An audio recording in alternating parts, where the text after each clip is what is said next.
Hey, what's up everyone? Joseph Williams here at Jaws Fitness, online personal trainer, soon to be graduate with an exercise physiology degree, etc, etc, etc.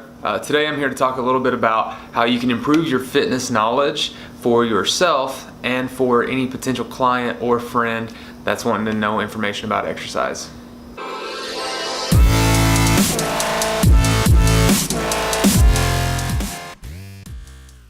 What's up everybody? Before we go ahead and get started, go ahead, smash that like button because I know you wanna. But today we're gonna talk a little bit about what books you should be reading to help improve your fitness knowledge.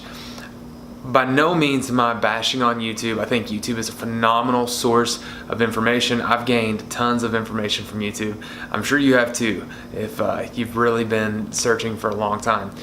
But there's nothing that beats a good old-fashioned book. I've gained a lot of information about exercise and nutrition just from books, not necessarily from the internet. In getting my degree in exercise physiology, I came across quite a few of those books, and one of them is the first book I'm actually going to recommend for you.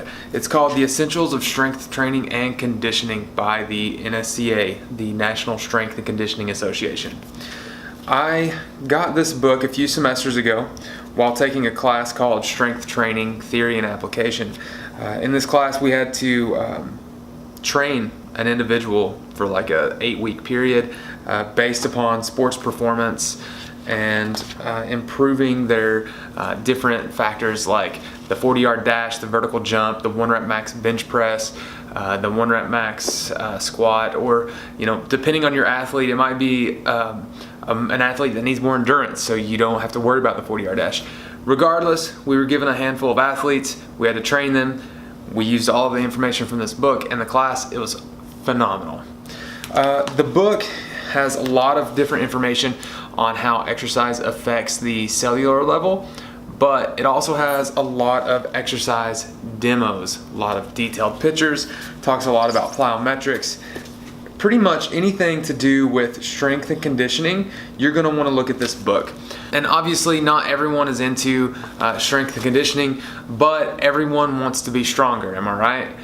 So this book is a great baseline because it'll help you understand the foundations of fitness at the cellular level and just teach you how to program your own workouts, which is what a lot of people want to know how to do anyway, because they don't have to rely on someone else. Not that I don't want you to rely on me as a trainer, just if you're just getting into fitness, you can't afford a trainer or something like that. You want to learn how to program your own workouts. I highly recommend this. And for those of you who are wanting to start up your own garage gym, or maybe you're wanting to open a gym or something like that, it even has diagrams on how you should lay out your gym for the most effective use. It talks about storage space, flooring, etc, etc. It's phenomenal. Has a lot of really good details in there. The second book that I would recommend is Becoming a Supple Leopard by Dr. Kelly Starrett. Kelly Starrett is a physical therapist, and in this book he not only gives you exercise demos, but teaches you the correct positioning for the exercise demos. And of course, if you lack, or if you have issues in mobility, or if you are experiencing some form of pain due to exercise, he teaches you how to correct that with a lot of different mobility exercises and drills. I have used this book so much that I've even started to tear it up a little bit. I feel really bad because when the book first came out, I spent a lot of money on it. Now I'm pretty sure you can get it fairly cheap. The next book I want to recommend, I don't have a physical copy of it. I have it as an ebook. It's called Starting Strength by Mark Rippetoe. Mark Rippetoe, in my opinion, is one of the foremost geniuses when it comes to strength and conditioning. He has a gym in Wichita Falls, Texas, which is nice. Another really cool thing about Mark Rippetoe is his programming helped me right after my last shoulder surgery. Within 5 months, I was able to get above and beyond pre-surgery levels, and it had been almost a year since I had lifted weights due to my surgery, and within a 5-month period, boom, I was back above pre-surgery levels, just because I was able to take advantage of the neural adaptations that I was experiencing due to my lack of activity prior to that. Anyway, phenomenal book if you're wanting to gain strength. If you're in the early stages of exercise, you'll be able to take full advantage of your CNS, get a lot of beginner gains in strength, and you'll see some great improvements for sure. The next book is 531 by Jim Wendler. Jim Wendler is a former collegiate football player. He's played running back at University of Arizona, if I'm not mistaken. And the man was a sick power lifter. Was able to break a few records following his 531 method. In his book, he talks about how you can apply it and what methods you can use. I've actually been following 531 the past few months. It's because I feel, in my personal opinion, 531 is something for someone who has plateaued recently.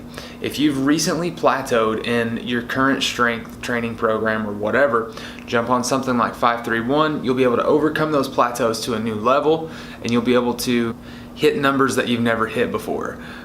For instance, just recently, I was able to hit 405 pounds on the squat for 2 reps.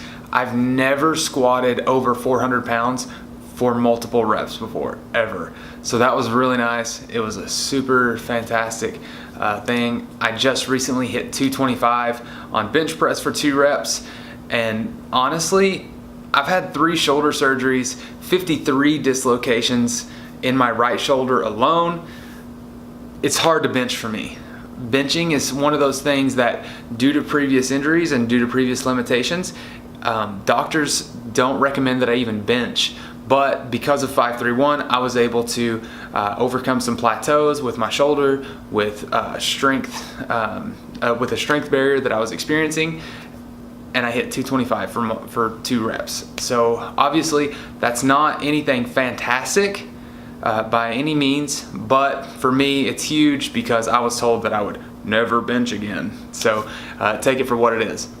Now, obviously, all these books that I've mentioned are centered around strength and conditioning or gaining strength. And by no means am I leaving off aesthetics, but these are good baselines for you. If you want to have good aesthetics, you've got to get strong. You've got to build that foundation.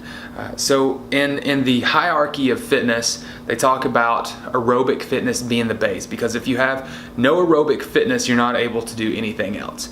So most of us are able to just jump straight from aerobic to strength training, just because aerobic fitness is something that most of us should be able to do. We should be able to walk up and down the staircase without having to get out of breath.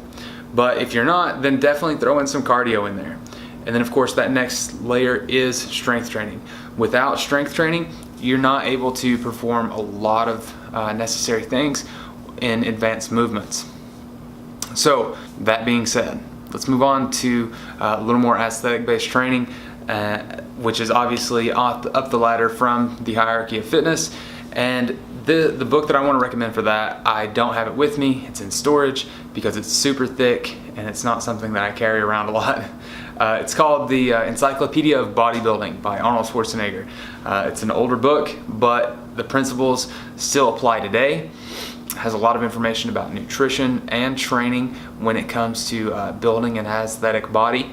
And it's not to say that you won't get stronger from doing bodybuilding kind of movements or bodybuilding type movements.